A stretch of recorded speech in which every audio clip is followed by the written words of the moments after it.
na birthday! Ngayon, oras na naman natin para sa ating misyon! Tama!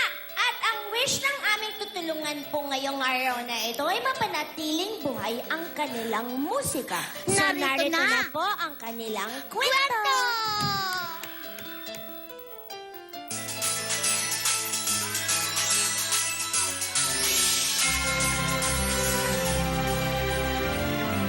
Ako po si Pinky, ang trainer po ng Quezon City High School Choral. Since dumating ako dito, wala pong nag-e-exist na choral ang school. With my existence ngayon, gusto ko sana mabalik ulit yung group. Kaya hindi kami makapag-form ng choral. Wala talaga kaming allotment sa room.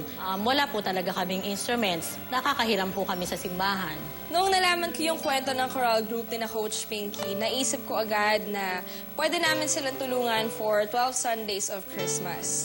And bilang isang singer at bilang isang musikero, alam ko na napakahirap na wala kang mga sapat na gamit. Kaya sa tulong ni na Chuchay at Bubsy, sosurpresahin namin sila mamaya ni Gerald. Hi! Nandito na kami ngayon sa Quezon City High School at kung saan pupuntahan po namin si Teacher Pinky. Oh, kasi balita po namin, merong audition para sa mga bagong members nila. Baka pwede kami sumali ni Bubsy. Oo nga, magkikikanta kami doon. Halika na, dali. Tara, go! Hello po! Hello po, Teacher Pinky! Good morning Hello po, po. Teacher Pinky. Good morning Balita po po. namin, magpapa-audition daw po dito eh. Pwede po ba kaming sumali? Ay, opo naman. Kailangan namin ng kasing gagaling nyo.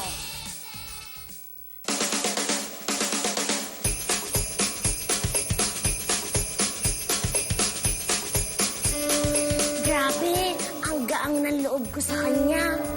Ha?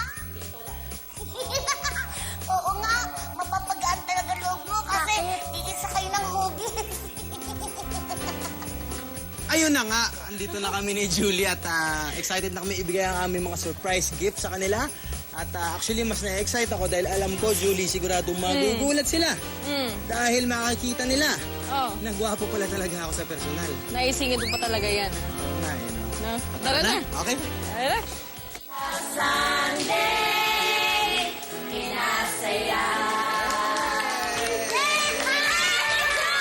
Kuya Gerald!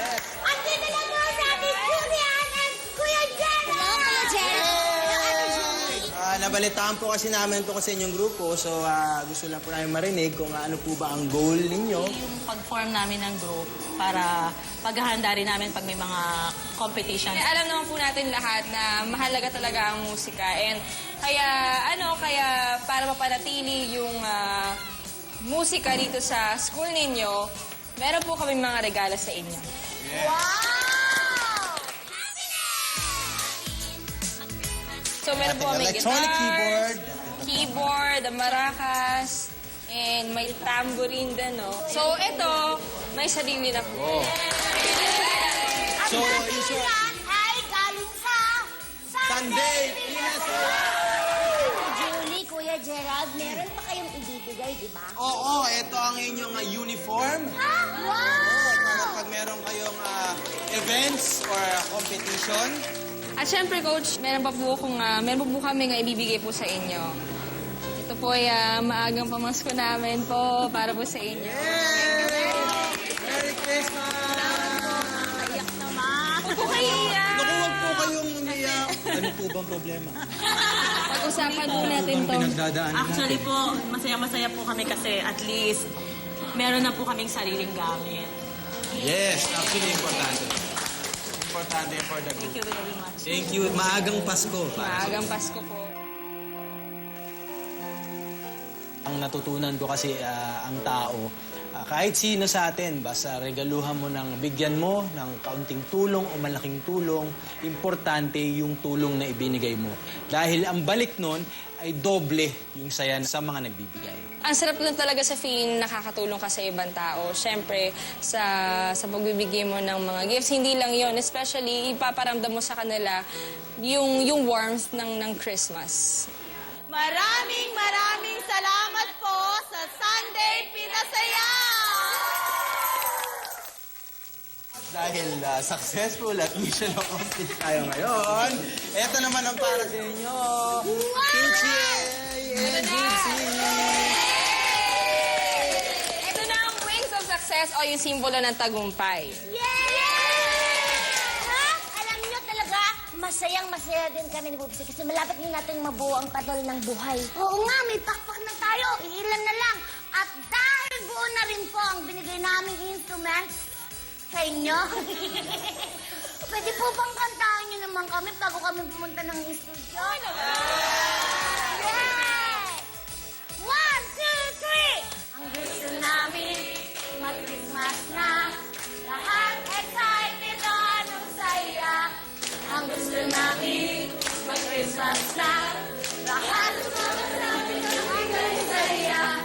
Sasayain natin sila ngayong Pasko. Basta laging Pasko. Sa Sunday, pinasaya. Wait lang!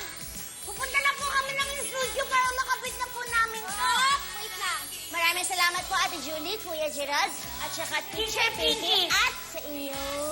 Lahat! Ang saya-saya niyo kasama! Bye! Bye-bye! Siyempre, ito na ang simbolo ng 9th Sunday of Christmas, ang symbol of success. Huy!